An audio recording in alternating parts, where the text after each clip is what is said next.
আমার ছোট্ট ছাদ বাগানে 2টা টমেটো গাছেই যদি এত টমেটো ধরে, আরও যদি 4-5টা টমেটো গাছ লাগাতাম সিজনে, আর টমেটো কিনে খেতে হতো না। লাউ গাছ লাগিয়েছিলাম একটা, অনেক সুন্দর লাউ গাছের আগা এত সুন্দর বেড়েছে, কিন্তু লাউয়ের কড়া আসে বাঁচে না। আমি কিছুই বুঝতে পারতেছি না। স্বামীর ব্যবসা জমজমাট চলতেছে, আলহামদুলিল্লাহ। রিজিকের মালিক আল্লাহ তাআলা। কিভাবে বানিয়ে দেই এবং কত টাকা বিক্রি হলো, সমস্ত কিছু থাকছে আজকের ভিডিওতে। আসসালামু আলাইকুম প্রিয় দর্শক, আপনারা সবাই কেমন আছেন? আশা করি ভালো আছেন। আমরাও আল্লাহর অশেষ রহমতে ভালো আছি, আলহামদুলিল্লাহ। প্রথম রোজা আসতে না আসতেই মাথায় অনেক টেনশন ঢুকতেছিল। স্বামীর চায়ের দোকানে চা তো বিক্রি হয়ই না, আর কিভাবে যে সংসার চলবে, বাচ্চা কাচ্চা নিয়ে থাকবো, সেটা নিয়েও খুব বেশি মাথা ঘামাতে হলো। তো হঠাৎ করে আল্লাহ তাআলা মাথায় বুদ্ধি দিল যে ইফতার বানিয়ে দিলে কিভাবে কি হয়। তো যেই ভাবা সেই কাজ, ইফতার বানিয়ে দিলাম। খুব ভালো রেসপন্স পাচ্ছি। আর দেখুন, আমার ছাদ বাগানের লাউ গাছে এত বড় বড় লাউয়ের কড়া এসে এসে মারা যাচ্ছে। লাউ গাছ এত সুন্দর ডগা ছেড়েছে, মাশাল্লাহ, খুব ডগা ছেড়েছে। কেউ কেউ বলে ডগা কাটলে নাকি সেই লাউয়ের কড়াটা আসলে থাকে। তো কিছুই হচ্ছে না, লাউয়ের বড় বড় কড়া হয়ে মারা যাচ্ছে। তো মনটা খুব কষ্ট লাগে। শাক তো খেতে পারলাম, লাউ কি খেতে পারবো? তো প্রিয় দর্শকেরা, যারা গাছ সম্বন্ধে অনেক কিছু জানেন, বলবেন আমরা কি করলে আমার লাউয়ের কড়াগুলো বাঁচবে। যদি 5-6টা লাউও ধরতো, তাও মনটাকে বুঝ দিতাম। যাই হোক, টমেটো গাছে খুব ভালো টমেটো ধরেছে, পেরেছি, সবাইকে শেয়ার করেছি এবং কম বেশি করে সবাইকে দিচ্ছি। আর লাউ গাছে এত সুন্দর ডগা হয়েছে, অনেক ডগা কাটা হয়েছে। তো আপনারা সবাই বলবেন কি করলে বা কি হলে লাউয়ের কড়া বাঁচবে।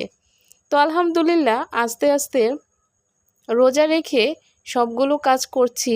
আর এতটাই ভালো লাগছে স্বামীর বিজনেসে যে নিজেকে পাশে রাখতে পেরেছি, বা ভালো লাগছে। আর দেখুন, টমেটোগুলা এত সুন্দর হয়েছে, মাশাল্লাহ। একে একে 3 থেকে 4 দিন টমেটো পেরেছি। তো আমি একটু একটু করে ক্লিপ আপনাদের মাঝে শেয়ার করব দেখে রেখে দিয়েছি। আজকের টমেটোটি পাড়তেছি আমার বাচ্চার ফুপুর বাড়ি পাঠাবো তার জন্য। আর গাছে হচ্ছে কিছু ধরলে আমার খাওয়ার আগে কাউকে দিতে খুব ভালো লাগে, যে আমার লাগানো গাছে ধরেছে একটা সবজি। তো ভালো লাগে খুব। বড় যদি ছাদ থাকতো আরও কিছু লাগানোর চেষ্টা করতাম। ছাদটা যেহেতু ছোট, কাপড় শুকা দিতে হয়, ভাড়াটিয়ারা কাপড় শুকা দেয় এতটুক ছাদেই। তো গাছ লাগানোর স্পেসটা খুব ছোট হয়ে গেছে। যাই হোক, টমেটোগুলো পেরে নিলাম। আর হচ্ছে টমেটোগুলো আজকে দিব বাচ্চার ফুপুর বাড়িতে পাঠাবো।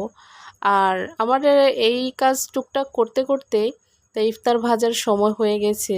তো যেহেতু বাজারে পাঠাতে হবে এগুলা বিক্রির জন্য, তাই 3:30টার নাগাদ থেকে শুরু করি ভাজা। তো আলহামদুলিল্লাহ, রিজিকের মালিক আল্লাহ তাআলা রাব্বুল আলামিন। অনেক বেশি টেনশনে ছিলাম কিভাবে কি হবে। তো ইফতার ভেজে দিচ্ছি রেডি করে, স্বামীর পাশে দাঁড়াতে পারছি, আর খুব ভালো করে চলাফেরা করতে পারছি বাচ্চা নিয়ে, খাওয়া দাওয়া। আমি ভাবছি রমজান মাসটা কিভাবে কি করব। বাড়ি ভাড়া দিয়ে তো আর সব কিছু হয় না। তো বাচ্চাদের তো খাওয়া দাওয়ারও একটা প্যারাশানি আছে।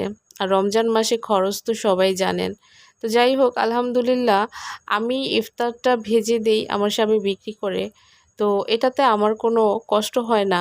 দিন শেষে বাচ্চাদের কাছে নিয়ে যে আমি ভালো আছি, আলহামদুলিল্লাহ। বাচ্চারা বাচ্চাদের মন মতো খেতে পারছে, এটাই আমার কাছে অনেক অনেক আল্লাহর দরবারে শুকরিয়া আদায় করি, যে আল্লাহ পাক কোনো না কোনোভাবে মানুষের রিজিকের ব্যবস্থা করেই দেন।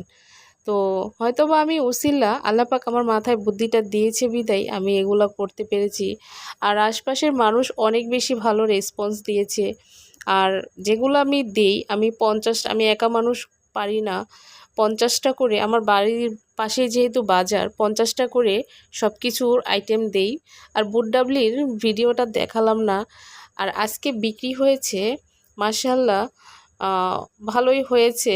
তো এক দিন এক এক রকম হয়।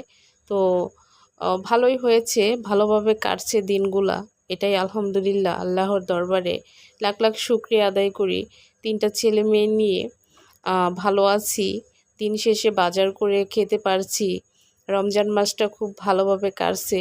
এটাই আল্লাহর দরবারে লাখ লাখ শুকরিয়া। আজকের ভিডিওটি এ পর্যন্তই। ভালো থাকবেন সবাই। আল্লাহ হাফেজ।